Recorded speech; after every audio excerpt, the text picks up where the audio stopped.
The Karnataka High Court has granted 6 weeks of interim bail to actor Darshan Thugudeepa in connection with the Renukaswamy murder case, outlining 7 strict conditions for his release. As part of the court's order, Darshan must surrender his passport and submit a bond of Rs 2 lakh with 2 individuals acting as sureties. He is prohibited from threatening or contacting witnesses directly or indirectly and must avoid any attempt to influence their testimony.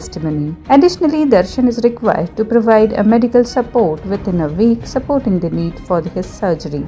Darshan's legal team, led by senior advocate C.V. Nagesh, sought bail on medical grounds, highlighting his severe back pain and need for surgery. While Nagesh initially requested permission for Darshan's treatment at a Mysuru facility, the court specified that he should receive treatment in Bengaluru, questioning the urgency and duration of hospitalization required. The court advised a local medical assessment in Bengaluru to clarify the necessity for the procedure during the limited bail period. This bail application followed allegations linking Darshan to the cover-up of Renukaswamy's murder.